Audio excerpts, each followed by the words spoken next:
Today I want to talk to you about pie. This here's a pumpkin pie. I want to talk about apple pie. I want to talk about jams and jellies and all things sugar when it comes to freeze drying.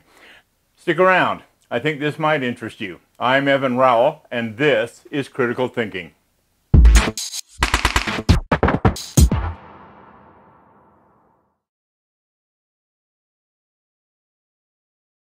All right, to begin, I'm going to have a piece of this here pie. This is, like I say, is a typical 9-inch pumpkin pie. And I'm going to cut a piece of it out here. And the reason that I'm starting out like this, you'll see very shortly, it'll become very evident why it is that I'm starting this out. This pumpkin pie looks like a pumpkin pie. The crust broke off of it. It undoubtedly will taste like a pumpkin pie. It has that same custard type texture to it. It's nice and soft. Let's pull this off of here and pull that on there like that. And of course, what is pumpkin pie without whipped cream? So I'm going to put a dollop of whipped cream on top of that. All right, there you go. Okay, this is a pumpkin pie. If you were to see this pumpkin pie, you were to think, well, okay, it's a pumpkin pie. And you might be surprised. Now, I'm going to go ahead and pull a piece of this off. See, it cuts like a pumpkin pie. And looks pretty good. But anyhow,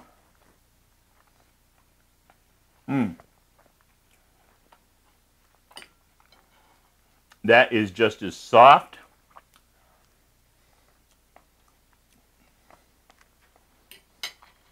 and delicious as anything you would ever want to find at a store. So, what did I show you? Me eating a piece of pumpkin pie? This is why. That pumpkin pie came out of a jar, looks like this. Okay, this jar will store for 25 to 30 years. Now, when I first started doing pies and experimenting with them, I went down and I bought a regular pumpkin pie. And it was a quality pie. It was from a bakery. And I freeze dried it so that I could experiment with how to rehydrate pie. And this is what I come up with here. That is really as hard as a rock. And when I tried to rehydrate it, I put it in some water, and after 4 days, again, 4 days, it absolutely destroyed it. It was like that cheese that I did not too long ago, that Velveeta cheese. The outside turned to slime, the crust on it completely dissolved, and the center was still hard. And so, not to be defeated, I tried several different ways of doing it. I tried the steamer basket routine. That was useless. I even hit upon the idea of putting it in a pressure cooker. I put a little bit of water in the pressure cooker, and then I put a riser plate in it and another plate, so this wasn't sitting in the water. And I pressure cooked it for about a half an hour.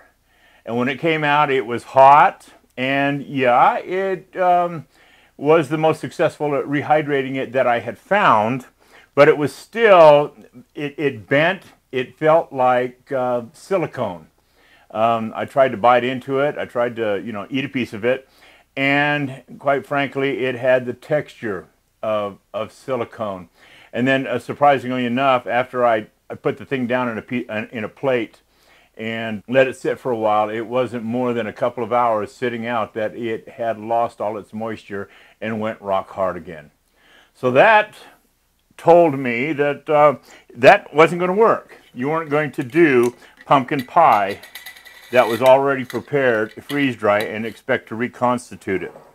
So what I did was I hit upon the idea, because I had just done a section on cheese, I began to understand the effects of sugar in food that you want to freeze dry.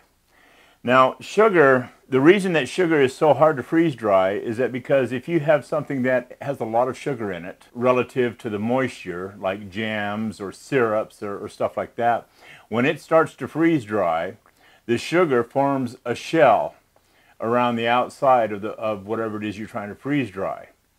And that shell prevents water from the inside of the product from escaping. Okay? It's like trying to freeze dry water that you put in a jar and put in your freeze dryer. It's just not going to happen. But there are ways of freeze drying foods that have a lot of sugar in it. Now, I've discussed it before when I talked about sweet and sour sauces, that if you want to freeze dry that, all you have to do is mix it in with a stir fry so that it is just coating everything, and that way the sugar will freeze dry okay, because its surface area relative to its volume is very, very large. But in something with a lot of sugar in it, if your surface area relative to the volume of what the sugar's in is relatively small, it's not going to freeze dry. So what I did was I took a can of pumpkin puree, just from Walmart, and I went ahead and I bought the small pumpkin pie spice. I think it was Schilling or somebody, I can't remember. And I mixed the pumpkin pie spice with the puree. And then I took 3 cans of the puree and I filled up 1.5 trays with it, and I freeze dried it. When it came out, it looked like this, and it would crumble in your hands. I can even take little tiny bits of it in here and squeeze them, and they crumble. Okay, so I was very satisfied with that. But as I was doing it, I began to worry as I was looking at the recipes. Some of the recipes called for sweetened condensed milk. And I bought some sweetened condensed milk, and I bought some cans of evaporated milk. And if any of you have ever opened up a can of sweetened condensed milk, you know that it pours out like thick syrup. It's more sugar than it is milk. Okay, it's not like something you want to add some chocolate to and drink down. It's very, very thick, and I knew right away that it wasn't going to freeze dry because the content of the sugar was too high. So what I did was I looked at some other recipes, and there were quite a few others of different types, and some of them just wanted to use heavy cream and brown sugar separate from one another in the recipe. And I thought, well, that's the way I'm going to go.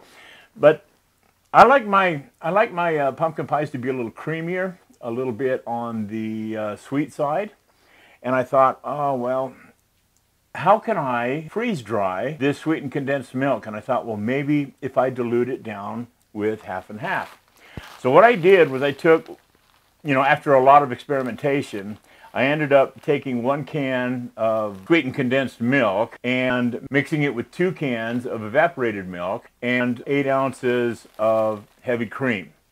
And I mixed that all together, and I put that in the freezer. I put that in my little pans, and I about maybe ½ an inch thick, and I put it in the freezer and I froze them. When I took them out, I was real disappointed because there was still so much sugar in it that I could stick my fingernail in the frozen product. And this is after, over 12 hours of being in the freezer. And I thought, oh, well, I need to try this. I need to see how this is going to work. So I took a slab of that frozen, sweet, heavy cream milk, and I started breaking it up. And it was still so... well, it wasn't frozen to the point where I could actually break it up. It broke up like hard, soft candy, but I broke it up into small pieces, look kind of like this, all right? And this is what I freeze-dried. And I was very surprised that, it took 60 hours, but I was very surprised that although there is quite a bit of sugar in this, it freeze-dried.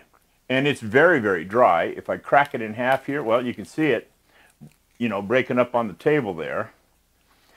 And I thought, wow, that's a good sign. So what I did was I took a couple pieces of that, and I put it in some water, and I put it in the refrigerator. And I was a bit dismayed to find out that it took a long time to rehydrate. It did eventually dissolve, and the resulting liquid did still taste like very, very sweet milk. So it was okay. I was able to dissolve it. But it was so hard, I thought, you know, if there was some way that this wasn't in such big pieces, I know that it would rehydrate a lot better. I was very, very confident in that. So I started investigating ways to crush this up. Now that Velveeta cheese, if you remember right, in the other video, was so hard that crushing it up was very, very difficult. It was like crushing up plastic. Fortunately, this stuff wasn't like that.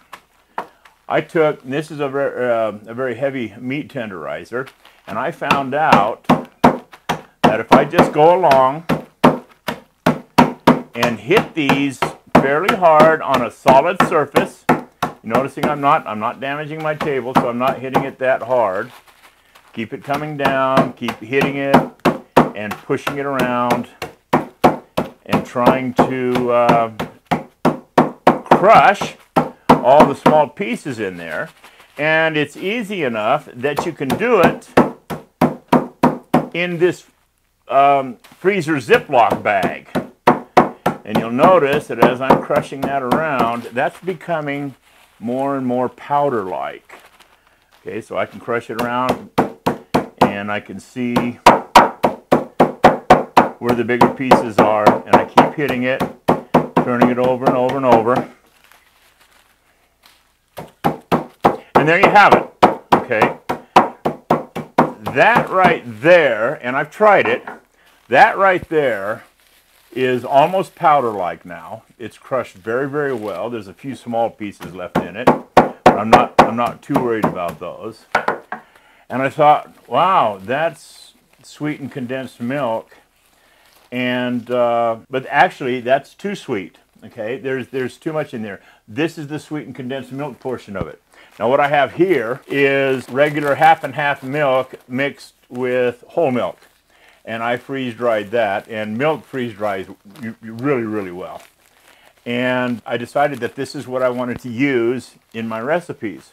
So I make this, and I've crushed this up, and I'll just mix this with this. Now, the recipe doesn't have to be exact, okay? I know recipes call for 1 1/4 cups of this and 1 1/8 cups of that and yada, yada, yada.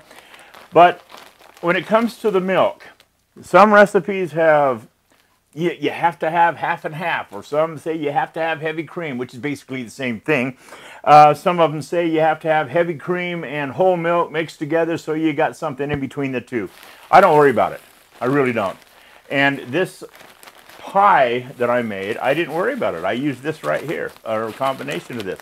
I mixed that powder around in there, like this, and there you have it. So I've got that there, and there's the milk portion of this, okay? The egg portion, as you can see in here, I've got the pumpkin puree. There's actually 2 cups here, but because it's freeze-dried, I was able to compact it down into less than about 1 1/4 cups, maybe 1 1/2 cups. And then my milk portion, you can see it right here. All right, I've layered that in there, and now I have eggs. These are raw eggs that have been freeze-dried. They freeze-dry marvelously, and I've probably done 200 eggs. I've got them in jars stacked back in my pantry. But this is the egg layer, okay? This calls for egg. Now, because I'm not using a whole bunch of sweetened condensed milk, you can see here on the top, I've got brown sugar. Now, brown sugar is, again, once you freeze dry, and it freeze dries very, very well, if you've ever found an open package of brown sugar and you're cleaning out your shelf or something and way in the back, there is brown sugar that has dried out, and it is literally as hard as sandstone. Freeze drying will do the same thing. What came out of my freeze dryer, I was able to pick up and handle, and it was as hard as a piece of sandstone. I was able to break it, but just like that milk that had all that sugar in it, with a little more effort, you can take that brown sugar and you can crush it up. Now, after I crush it up, I will it is more important that this doesn't have any hard pieces in it. This has to be like sand. And this is just like sand straight out of the Mojave Desert.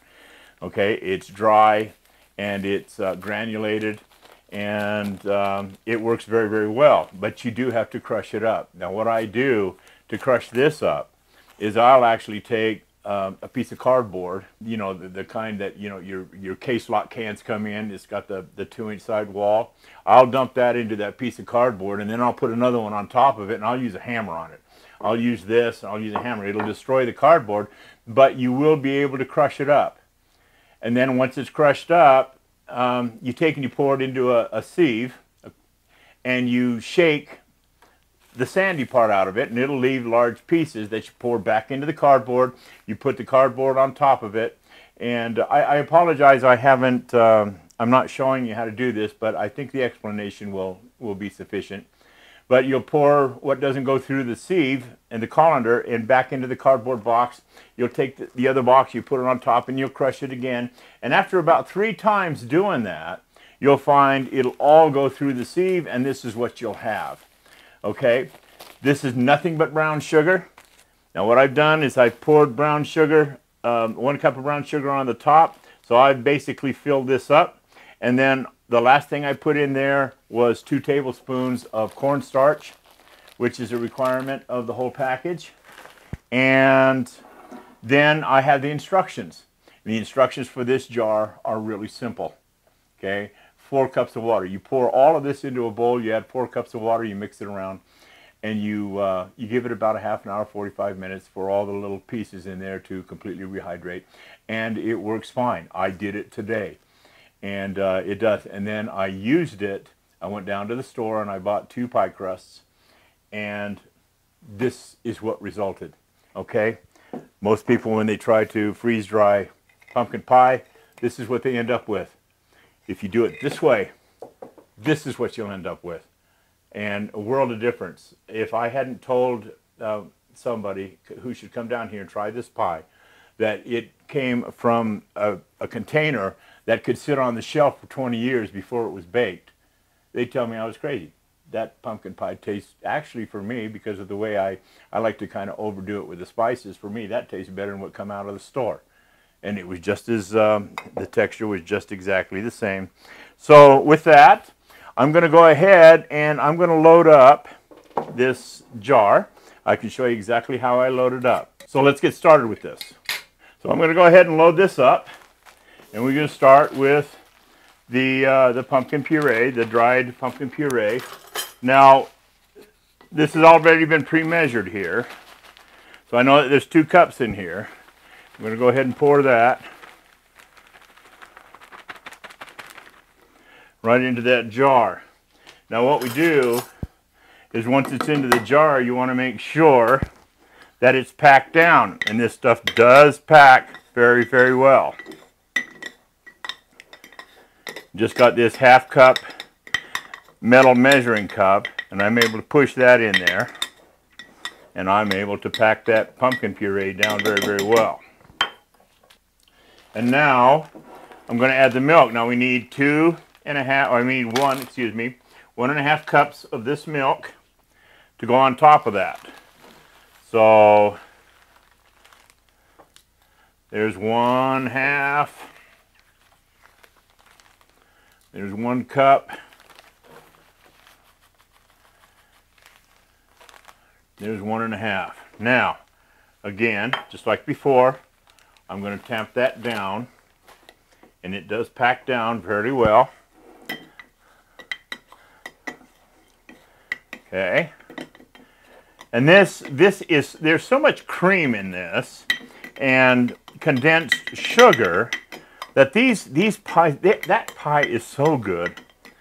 And you put the whipped cream on top of it, and it's just marvelous, okay? So now, on top of the cream and the sugar and whatnot, we're going to want the egg. Now, the recipe calls for 3 eggs. And I just happen to know, by experience, how much is about 3 eggs. And that's about 1/2 cup. So I put a 1/2 cup, maybe a little bit more than 1/2 cup is 3 eggs. So that goes in there.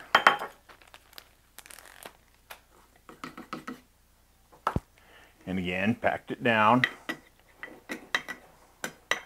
And again, remember, these are raw eggs. These are freeze-dried raw eggs. I'll buy 60 eggs, one of those 60 egg cartons, and crack them all. And I can put 60 eggs on 4 trays in my freeze dryer. And then I always pack my eggs in jars. Okay, now on top of that, we need 1 cup of brown sugar. So here's that brown sugar. And again, look, take a look at this. See how dry that brown sugar is?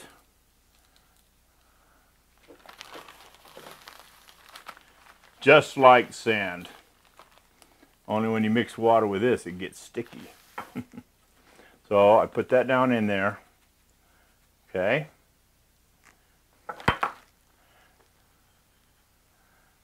Pack it. And it's amazing how perfectly the ingredients for 2 9-inch pies will fit inside of a 1-quart jar. Okay, now I need cornstarch.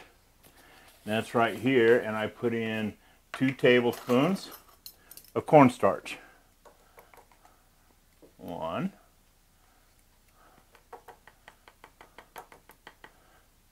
2. And by golly, that fits right to the top, which is exactly what you want.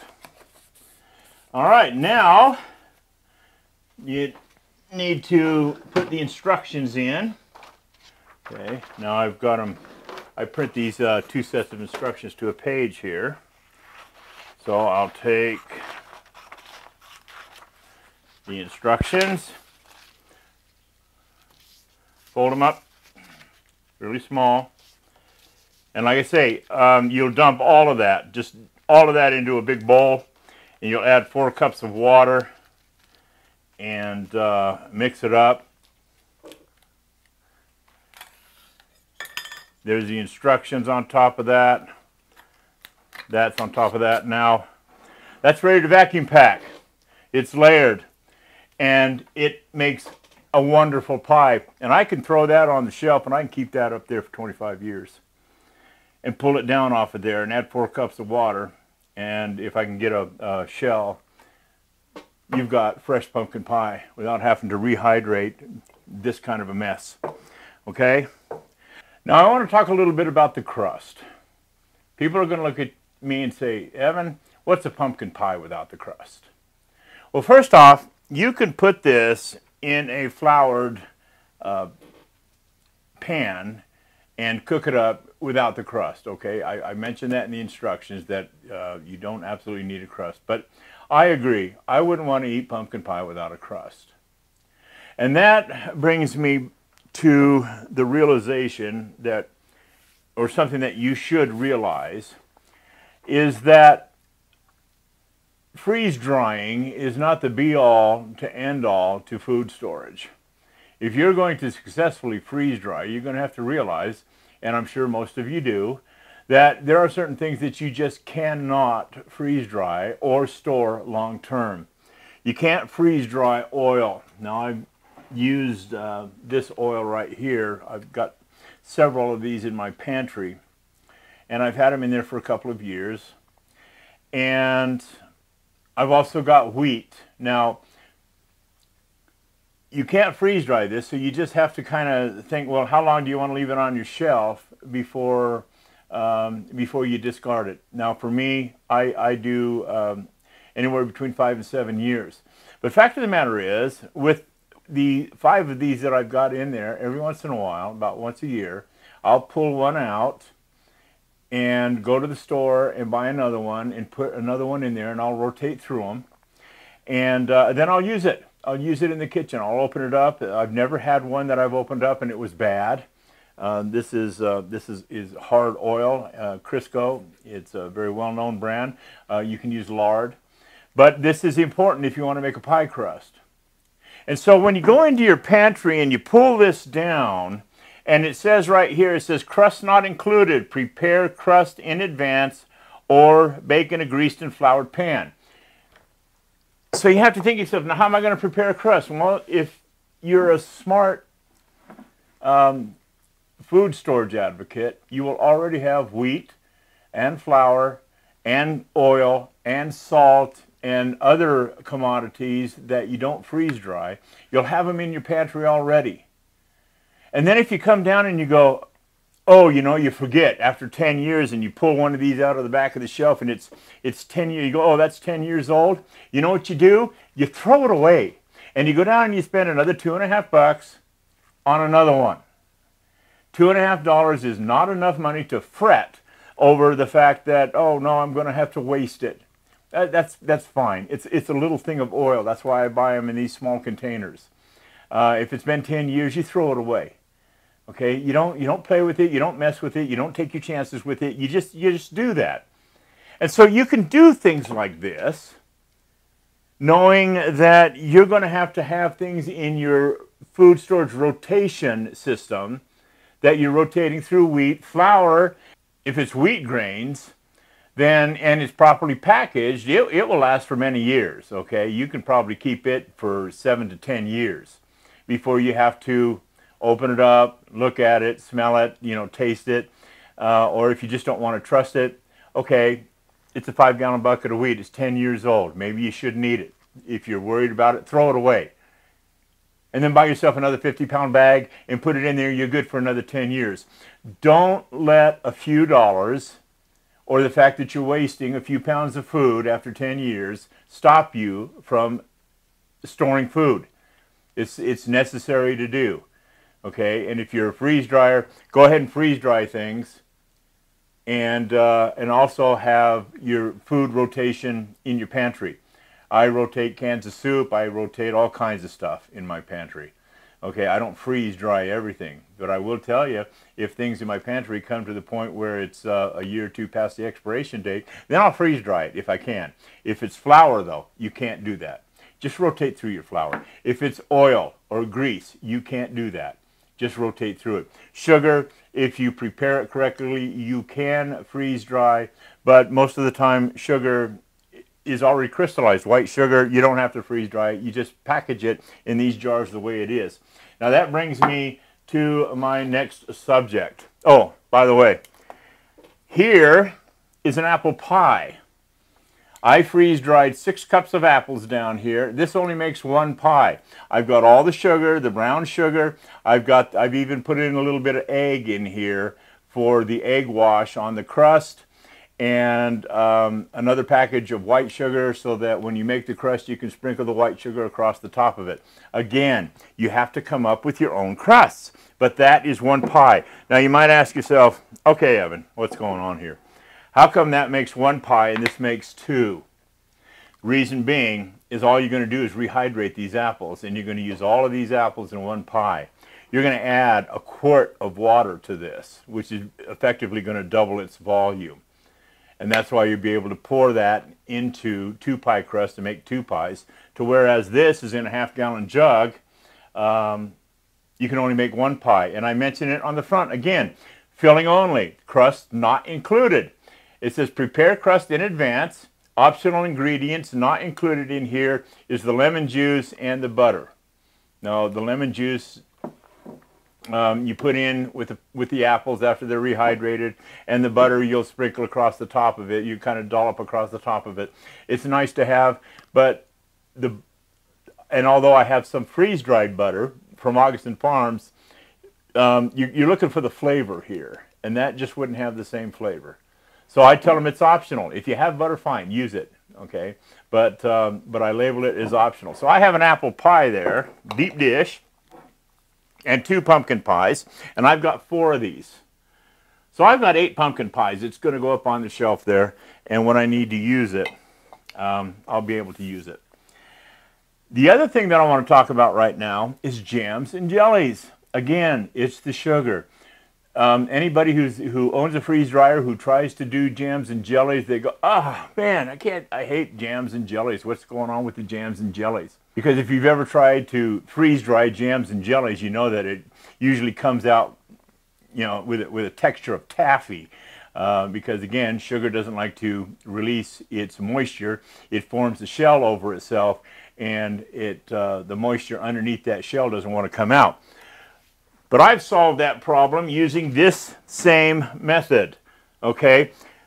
The bottom line for me is freeze dry what you can, and then put it together so that when the time comes, all you got to do is cook it. This is a ½ gallon of strawberry jam. It's been vacuum packed in this jar, and this is going to be good for many, many, many years. As a matter of fact, because it's sugar and dried fruit, I could probably pull this down off the shelf, or my grandkids or somebody else off the shelf, and they've got strawberry jam. The reason they got strawberry jam is I freeze dried the strawberries raw. Okay, I didn't cook them, didn't do anything to them, I just freeze dried them. And then this is sugar. This is just white sugar. I got it in a bag, a Ziploc bag like this. I've pre-measured everything. I've put everything in there, and I've even put the instructions on top, and sealed it up, vacuum packed it, and when the time comes, you can pull this off the shelf. You rehydrate the strawberries. Like I said, I do have the instructions in the top, but you rehydrate the strawberries and you put them in a pot, and you start bringing, you add extra water, you add, and you bring it to a boil, and then when it starts to boil, you put the sugar in it, and I'm not exactly sure, but anyhow, the instructions are there, and then you put it in freezer containers, or you put it in other jars, or you recan it or something. But anyhow, there's your strawberry jam, and it doesn't stop there. I want to show you this. This is peach jam, okay? Peach jam, I included a couple of packets of pectin across the top, and incidentally, there's an oxygen absorber in every one of these. So we've got this pectin on top here. What do we got here? Okay, there's raspberry jam. Same thing. Freeze dry the raspberry, put the sugar in a bag, stick it on top, put the instructions on the top, seal it up, vacuum pack it, and you're good. And then last but not least, right here is blackberry jam. Okay, so I've got 2 gallons of jam here. That's going to take just a little bit of effort to make it. You have all the ingredients, and it will last for a very, very long time. And if I was to give you a tip, today's tip, I guess, is don't be impatient and don't be lazy. Everybody wants to find the fast way to do things, even if they have to sacrifice quality to do it, or not do it at all. Many people with a freeze dryer won't freeze dry a pumpkin pie because they haven't thought about doing it this way. And they go, oh, my goodness, you mean tell me you have to make the crust, and you have to actually bake the fillings, and you have to make the pie, and you have to invest a little bit of time and effort? I don't want to do that. I want you to find out how to go ahead and take a whole pie and freeze dry it, and then so I can slop some water onto it, and voila, I've got pumpkin pie as good as this here. Well, it ain't going to happen. I'm sorry. Okay? If you're going to do this, you're going to have to think critically. This is advanced freeze drying and food storage. This is food storage where you're thinking about the future. All right? And you can do it. You can do that with just about any kind of food that's prepared, that is difficult to freeze dry when it's prepared. Think about what you don't have to freeze dry. Think about what happens to certain material when you mix it with other material, for instance, like sugar. What happens to the sugar if you mix it with the pumpkin puree, and you make the filling and everything, and then you try to freeze dry the filling, and it comes out hard as this. Think about what you're doing a little bit. Subscribe to my channel, and I will teach you how to do it. All right? Share with your friends, especially those that you know are food storage advocates, so that they too can learn these advanced tips and techniques for being able to store stuff for long periods of time that you can go to and pull off the shelf, and you can have stuff that's as good, if not better, than it was if you were to go down to the store and buy it fresh in the jar or fresh in the pie pan. There are ways to do it. Takes a little more time, a little more effort. So share this video, subscribe. I'm constantly thinking of new ways to freeze dry things that are normally difficult to freeze dry, and hit that notification bell. And as usual, visit my gallery. I'm a professional photographer, and I love it when people visit my gallery. There's the address right there. And with that, I'm Evan Rowell, talking about pies and sugar and jam, and this is Critical Thinking.